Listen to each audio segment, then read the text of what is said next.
tanto para Tiagão quanto para Luciano. Prova da UERJ, já tá na área ali, na cara do gol já a prova da UERJ. Qual é o... Assim, se vocês pudessem dar um chute, ó, isso Cinco aqui, temas. Os 5 temas que podem... questões que podem cair. Isso é literatura e português. Eles já falaram. A previsão mesmo. Ao tema que... De uma questão. Exame de Vocês já qualificação? falaram mais ou menos. Você quer que eu traga a bola de cristal? Aliás, eu tenho um amigo no Rio que, quer dizer, um amigo conhecido que faz parte do grupo de professores de redação, em que ele, há uns 4 ou 5 anos, me mandou uma informação dizendo que ele acertou os 3 últimos temas do Enem. Aqui, ó. E acertou na cabeça. E eu falei, rapaz, das duas, uma. Porque eu tenho intimidade com ele, eu falei, ou você me julga que eu sou um idiota, um capial da roça, ou você tem certeza. Porque se você acertou 5 vezes seguidas o tema do Enem, você está fazendo o quê em sala de aula? Você tem que marcar uma loteria. Da Mega Sena. Tá usando no lugar errado. Aí ele falou, não, é porque eu trabalhei o tema do Enem durante o ano. Mas aí é... Ao longo do ano... É o mínimo, né? É o mínimo. Formado, ele vai trabalhar. É que nem, por exemplo, aconteceu... O último tema do Enem foi povos originários. Teve uma coisa, então, e aí, no canal Quadro Livre, tem lá uma aula sobre povos originários. De repente o vídeo, ó. Aí, do nada, o vídeo começou a subir de visualização. Eu ia colocar lá, ó, acertei o tema do Enem. Inclusive, era um dos únicos vídeos na plataforma do YouTube. O YouTube é o segundo Sobre isso. maior mecanismo de busca do mundo. Era um dos únicos vídeos sobre isso, sobre o assunto. E é interessante. De aula, né? De aula. A gente que trabalha com redação, Hoje em dia, qual é a ideia? A gente trabalha vários eixos temáticos. Então, dificilmente vai cair um tema que um professor não tenha trabalhado ao longo do ano. Um assunto, melhor dizendo. Ou seja, a gente trabalha a questão dos povos indígenas, dos povos originários. Então, a configuração do tema, obviamente, que aquele assunto deve ser trabalhado. Então, se for assim, todos nós tá acertando. Mas falou que acertou na cabeça. Eu tenho um chute bom. Inteligência artificial, influenciador. Bom, do tema geral, não específico do livro. Influenciadores digitais, né? Eu acho assim, não é um tema, mas eu acho que um assunto para essa prova é a questão do discurso. Porque a UERJ já deu alguns caminhos para a gente. Por exemplo, esse livro, como eu falei, eu acho que a linguagem dele é algo que a gente tem que olhar com muito cuidado. Eu acho que a questão, né, ele é ambientado de uma maneira muito sutil e às vezes só lendo lá no finalzinho que a pessoa percebe que é um livro que se passa no período da ditadura militar. Ou seja, a gente tem mais uma vez aí, né, entre toda a repressão e tudo, mas a gente tem ideia de discurso. E ter uma base histórica, geográfica, geopolítica do período ajuda muito. Eu mesmo, quando eu fiz essa leitura, eu comecei depois a ramificar em cima do texto o que poderia ser puxado nessa área. E até mesmo pelo livro escolhido para a prova 2, né, para a segunda prova. O livro que vai falar, O Menino do Pijama Listrado, entre tantas coisas ligadas à Segunda Guerra Mundial, tem o discurso também. E por que eu vejo muito essa questão do discurso? Porque a gente está discutindo muito o discurso. A gente tem no Brasil e no mundo alguns discursos sendo levantados que a gente em algum momento achou que tinha superado. E a gente tem discussões muito difíceis de serem feitas, mas que precisam ser feitas, que é liberdade de expressão, discurso de ódio, o que é liberdade, o que é discurso, como a gente equilibrar essas duas questões. Então, assim, eu acho que é algo que vai aparecer, não sei como. Pode ser. Eu acho que... Isso já falando na prova de redação, né? É isso? São nas duas. Acho que da primeira fase eles meio que já falaram ali. Mas sobre a primeira fase eu tenho umas sugestões aqui que eu falo depois.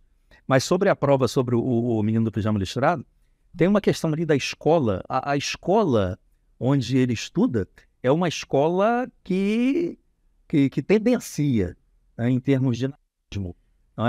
Aquela escola não tem senso crítico, não. E tem a figura do professor, né? Pois é. Quando vai lá, que impõe um pensamento. Exatamente. E a gente vê a irmã do menino, né? Que ela, aos poucos, vai sendo convencida daquilo, vai se tornando. Isso em época de reforma do ensino, eu não sei como casar uma coisa a outra, de repente. Dialogar ali com a reforma. Esse diálogo. Agora, sobre esse livro, O Meu Amigo Pintor, tem umas coisas curiosas ali, que acho que poderiam ser abordadas.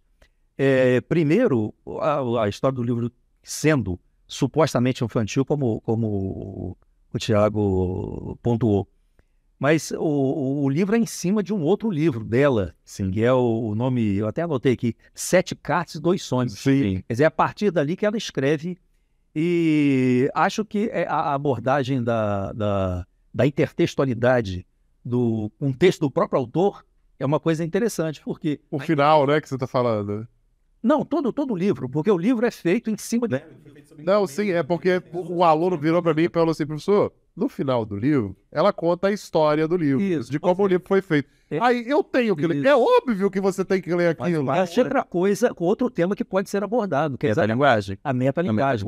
É o texto falando, a segunda parte é meta. Só aí você já falou em 2 questões que a gente tinha comentado anteriormente, né? A questão Da intertextualidade. da intertextualidade, que entra aí como forte ideia, intertextualidade, e a UERJ gosta muito disso, intertextualidade. Muito. E a gente tem a questão da metalinguagem, né? E aí entra em função da linguagem. Da segunda Tem parte. uma obra que fala sobre a obra. A segunda parte do livro. Um outro detalhe ali que pode ser abordado, acho, é a figura do suicídio. Sim. Né? Um tema difícil de se tratar. Isso. E aí você entrar nessa área, nós estamos experimentando uma época de muitos. Não seria um pouco dessa falta de afetividade, né? Que vem toda a conversa. Sim, no lugar do excesso de conteúdo, 13 matérias, não sei, esse aspecto afetivo, né? Falta. Que ali, o tema do Enem, do Enem, da UERJ há pouco tempo, foi sobre a literatura. Ah, meu Deus, não sei se você lembra, Thiago, como a literatura pode interferir na formação das pessoas, alguma coisa assim. Coisa muito ligada à leitura. A literatura ajudando você a ter um comportamento, enfim. E o Enem lá atrás teve um tema parecido, né? Bem lá atrás. Bem lá atrás. Transformação da leitura. Da leitura, acho que isso pode. O pintor tem algumas paixões interessantes, além da paixão amorosa. Ele tem paixão por pintar. Isso. Mas parece bobeira. Não, não é não. Eu tô falando que parece tão redundante. Ele tem um tesão ali na pessoa. É uma coisa muito forte, com sentimento. Isso. Teve até uma aluna que me perguntou isso num curso, inclusive no exponencial, se existia ali, né, figura de linguagem. Mas existe alguma sinestesia aqui? Eu falei, não. Por quê? A sinestesia ela está relacionada a uma mistura de sentidos, né? Bando de Javan diz lá um cheiro de azul. Né? Como assim um cheiro de azul se eu percebo o azul através de um sentido específico? Né? O cheiro a partir de outro, ou seja, mas até mesmo em alguns momentos uma personificação.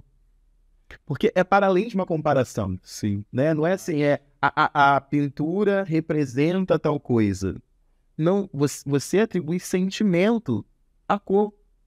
Então, eu acho que também é algo que pode aparecer além da gradação, né? Porque no discurso do menino a gente vê, às vezes, isso é feito com algumas pontuações, isso marcou muito também essas pontuações, né? Que é essa ideia de da gradação. Isso é amarelo, isso não é vermelho. Eu lembro não, isso é cor de amarelo. Isso deveria ser amarelo, mas é vermelho. Agora, uma coisa teórica que acho que pode ser abordada ali, foi o coração dele não é vermelho. O coração dele é marrom. Sim. E tem um formato achatado. E é achatado, Isso remete a uma conceituação de arte que, na época de Aristóteles, era a representação do real. Hoje não é mais a representação do real. Então você vê uma arte, primeiro, como uma coisa muito individual, né? Muito pessoal. E, segundo, uma arte como uma leitura muito própria, muito particular, e arte como um elemento. Aquilo foi a salvação dele. Emocionalmente, aquele coração era a grande aposta dele. Ele era uma arte. Não era só arte, não é para salvar, não. Mas acompanhando o pensamento que você citou do Nietzsche, que sem a arte a vida não tem sentido, né? o Ferreira Goulart dizia que a vida não se basta. A vida não se basta. Você não vive sem a arte. Aquele instante dele de produzir aquela arte pessoal era uma forma de ele resistir. Tem outra coisa... Essa questão da arte, só te interrompendo, quando a gente pensa na literatura moderna, literatura do modernismo, né, influenciada pelas vanguardas europeias, ela traz justamente esse conceito de ressignificar a arte. Né? E a gente tem a Semana de Arte Moderna com um novo olhar para o fazer artístico. Então, quando a gente analisa teoricamente no campo da literatura, a gente tem aquela visão de arte como uma visão moderna. A arte não precisa ser uma imitação do real, né? A arte ela pode ser uma transformação, uma interpretação. Então, ali também daria bastante coisa nesse campo. Ele tem uma figura ali que me chamou muita atenção, que foi sobre sonhos. Sonhos. Que pode remeter ao estudo do simbolismo. Sonhos e perspectivas. Sim. Né? O que ele gosta, o que ele almeja. Isso marcou também. Agora, você percebe que também ele, indiretamente, a gente, né, quando vai chegando e a gente percebe o contexto histórico, a gente percebe que esse personagem, esse pintor, né, que atenta contra a própria vida, aparentemente ele tem uma questão com o regime, à época. Com a participação? Com a participação não, com a falta. Com a falta. Com a participação política, é verdade. Da época. É uma coisa a ser abordada. Também. E essa questão ela é interessante porque ele meio que se isola, né? Alienação. E ao estar ali, é como se ele... Não sei se... Não queria utilizar essa palavra. Um adulto que busca amizade numa criança. Uma criança. Mas eu acho que o período ali... produção artística naquele período específico e como ele se isola do restante, eu acho que tem muitas questões que a gente pode olhar com calma, né, quando a gente percebe a figura desse pintor, né, e que, como você falou, e que busca amizade. Talvez ali vendo a esperança, né, na criança ver a esperança, porque vamos dizer, um desgosto com o momento. Mas ao mesmo tempo tem a descrença, sabia? Porque assim, tem, inclusive, eu não lembro agora um diálogo do livro, né? Mas quando conversa com a criança, não, ele tirou a própria vida. Mas como assim? Ontem eu joguei alguma coisa com ele. Sim. Eu lembro que ontem eu brinquei com ele, né? Garoto que é muito novo, né? Ele não entende. Tipo, não, ontem eu brinquei com ele não estava doente. E alguém diz, olha, a doença é aqui, a doença é na cabeça. Eu não sei se é o pai do menino que diz a doença é na cabeça. Então, isso traz uma questão social relacionada a isso. Né? Que as várias doenças que a gente tem, a depressão, enfim. O isolamento dele é muito forte. Sim. Nessa relação com o suicídio, né? Sim, muito forte. A associação do isolamento. E eu acho que são muitas questões que podem aparecer, mas muitas. Vocês, no meio do caminho, vocês já engancharam com história, por exemplo. Sim, não, a questão histórica tem muito, ela é relevante. Essa questão desses temas, ela é relevante. A gente falou em foco narrativo, é um narrador em primeira pessoa, é um narrador que joga muito com o tempo, sim, flashback, o ir e vir do tempo, não linear. São questões que normalmente se repetem na prova da UERJ. Tem o fluxo do consciência. Sim. E ele tem, eu sempre via, nas duas últimas provas da UERJ, eu não vi não, mas eu sempre via nas provas, era alguns tipos de raciocínio. Ele aparecia muito dedução, aparecia muito indução, sim, verdade. Falácia, silogismo, sofisma, que são estratégias de argumentação. Acho que vale a pena dar uma olhada. Eu não fiquei preparado, mas de fato tem um texto do Veríssimo, o silogismo que ele faz, e se eu não me engano esse texto já caiu numa questão da UERJ. Que era um texto que ele falava, basicamente, é um texto antigo, de 2001, se eu não me engano, ele falava sobre o salário mínimo. 2008... Uma brincadeira, Thiago. Aí... Onde eu estava? Deixa eu ver, nem quebra. Mas, enfim. E aí ele fala sobre o salário mínimo. E aí, a lógica é a seguinte. Tinha lá alguém, né, acho que era o Malan, e aí que dizia a seguinte coisa. Olha, nós não podemos aumentar o salário mínimo. Porque se a gente aumentar o salário mínimo, a gente vai quebrar o Brasil. Não dá.